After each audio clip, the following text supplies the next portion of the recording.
আছো? আশা করি ভালো আছো। আজকে আজকে শরীরটা একটু ঠিক আছে। আর আজকে হচ্ছে স্যাটারডে। আজকে সব ছুটি, স্কুলও ছুটি, আর কোনো কিছু ইয়েও নেই। আর কালকে রবিবারও, কালকেও সব ছুটি। কালকে বাড়িতেই থাকবো। ঠিক আছে, চলো কি রান্না করবো একবার দেখিয়ে দিই। আজকে আর আনাজ কাটা শেয়ার করলাম না। রান্না হবে, এই যে সব আনাজ কেটে দিয়েছি। এটা হচ্ছে পালং শাক। এই আনাজগুলো দিয়ে পালং শাকের ঘন্ট বানাবো। আর হচ্ছে এই মাশরুমের ঝাল করে রেখে দেবো রাতের জন্য। আর এখানে আছে 2 রকমের ভাজা, পটল ভাজা, উচ্ছে ভাজা। ব্যাস, এই হচ্ছে রান্না। চলো প্রথমে পালং শাকের ঘন্ট করব, সেটাই আপনাদের সাথে শেয়ার করব। প্রথমে কড়াই তেল দিয়ে দিয়েছি। কড়াই তেল দিয়ে আর কিছু দেবো না, শুধু আনাজগুলো দিয়ে ভেজে নেবো।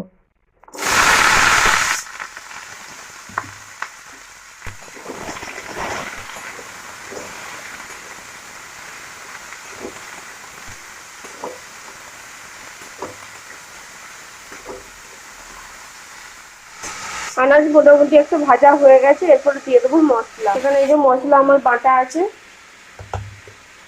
এখান থেকে দিয়ে 1 চামচ আর একটুখানি দেবো, বেশি দেবো না, কারণ পালং শাক তো বেশি মশলা এগুলো ভালো লাগবে না।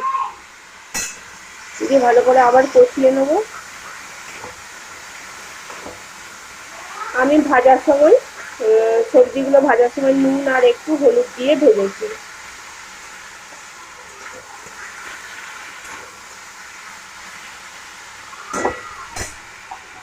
এটা ভাজা হোক, মানে কষানো হোক। আর এদিকে তেল দিয়ে দিয়েছি, মাছের মাথা আছে, মাছের মাথাটা ভেজে নেবো। কষাতে কষাতে দিয়ে দিয়েছি একটু মিষ্টি আর একটু হচ্ছে লঙ্কার গুঁড়ো, বেশি দিইনি কারণ একটু মেয়ে খাবে।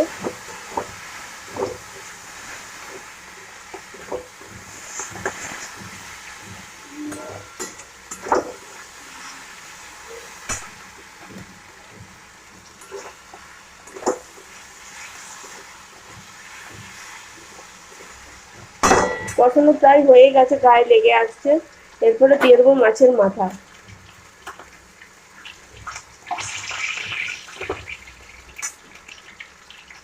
এই যে মাছের মাথাটা দিয়ে দেবো।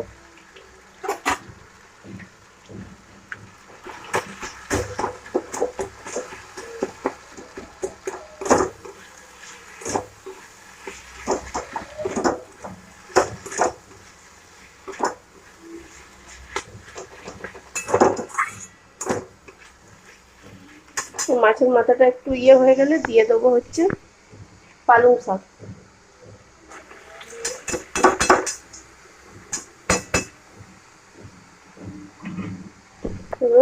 দিয়ে আবার ভালো করে কষাবো। পালং শাকে এক্ষুনি জল বেরিয়ে যাবে, তারপরে জল দেবো না।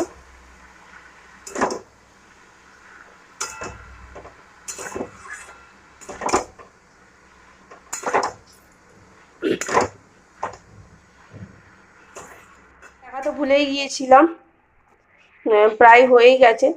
কষাতে কষাতে চাপা দিয়ে দিয়েছিলাম, পুরো জলে, ওই জলেই সেদ্ধ হয়ে গেছে।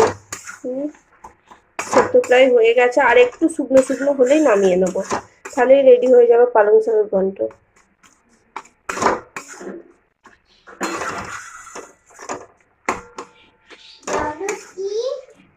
আর একটু শুকিয়ে যাক, তারপর নামিয়ে নেবো। রেডি হয়ে গেছে পালং শাকের ঘন্ট। ঠিক আছে, চলো আজকের মতো ভিডিওটা এখানে শেষ করছি। আশা করি ভালো লাগলো। আজকের মতো টাটা। ভালো থাকবেন, সুস্থ থাকবেন, সাবধানে থাকবেন। দেখা হচ্ছে পরের ভিডিওতে। টাটা।